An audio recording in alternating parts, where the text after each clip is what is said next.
Hey, Victorious Vitality community. Wanted to give you guys a quick update. I recently did an experiment.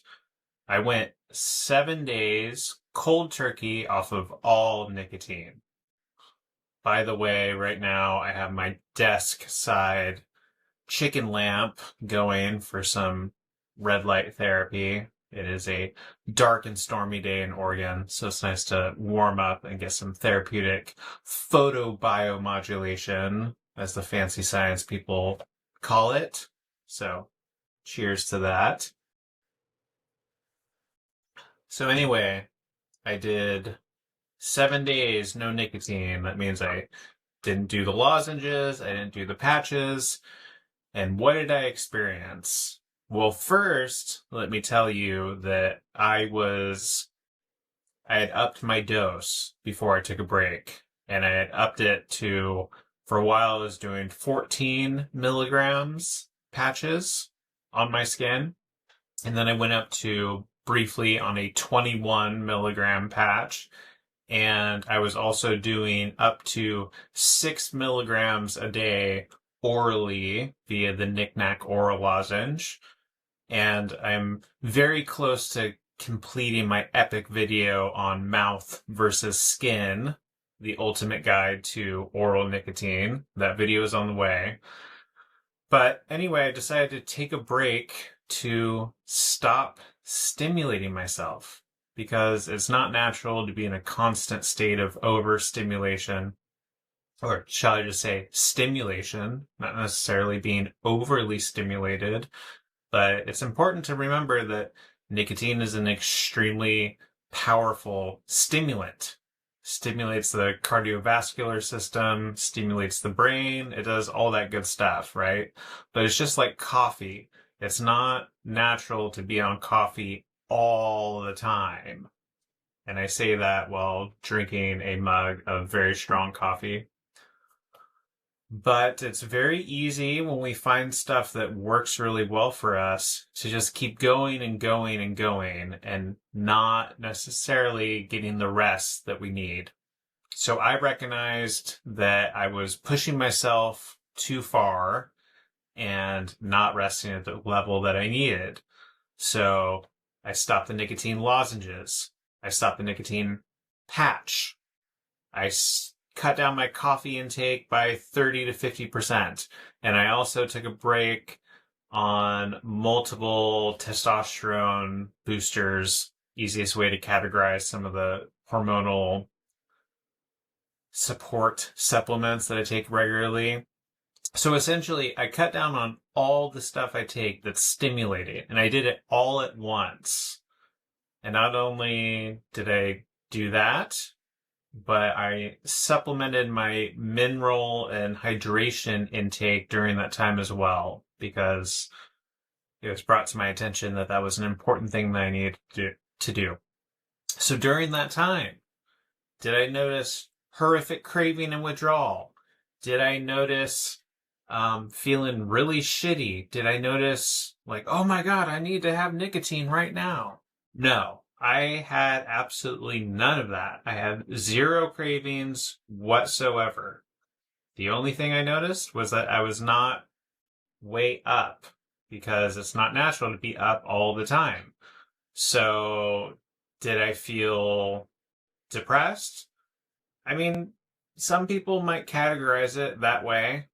Some people, just a lack of stimulation feels like depression, right? But like, I'm a human. I live a life, and I've had a hard life filled with a lot of trauma and loss.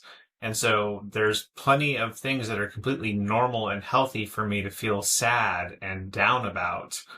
And so, like, yeah, I had some moments of sadness, but it wasn't like, oh my God, I'm so chemically imbalanced without nicotine. It was none of that. It just slowed down. Took a break. I took it easy. I relaxed, and I did a ton of magnesium and salt and vitamin C. So when I previously took a break from nicotine, which was this summer, and that had been a couple months of daily use, I had a really intense like detoxification reaction when I did that before, and I've done some writing on that. You can see that in the featured tab of my group, Victorious Vitality. If you're watching this in the group, it's easy to find that featured tab of important posts. But anyway, I noticed a lot of things when I stopped nicotine cold turkey before, and I didn't think of that then, nor do I think of it now as withdrawal symptoms.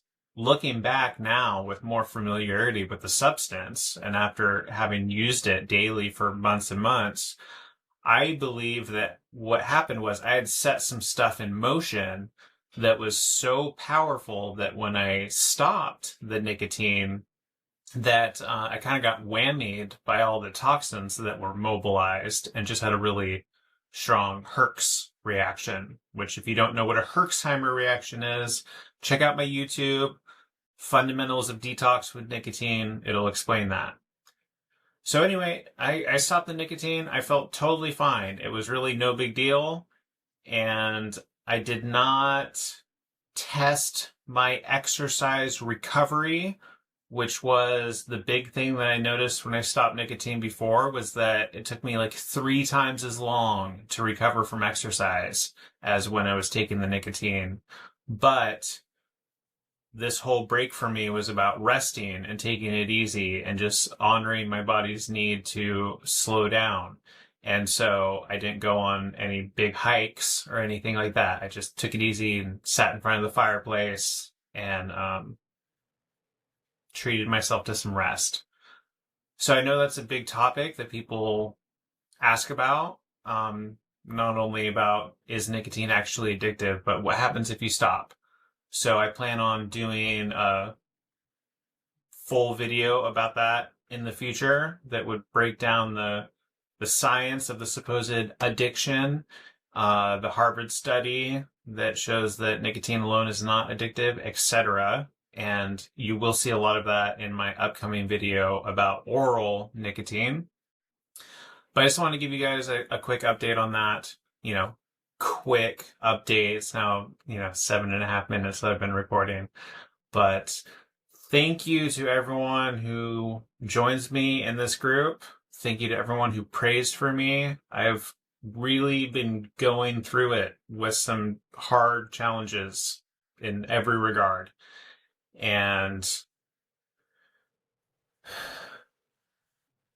reading kind comments, knowing that people care about what I'm doing really means a lot. And I know that people are praying for me, whether they say it or not. I can feel those prayers. And so thank you to everyone who believes in this mission, who supports me. I really appreciate it. And I hope you're having a great day and you learned something in this short video. And by short, I mean 8.5 minutes long. Thanks for watching.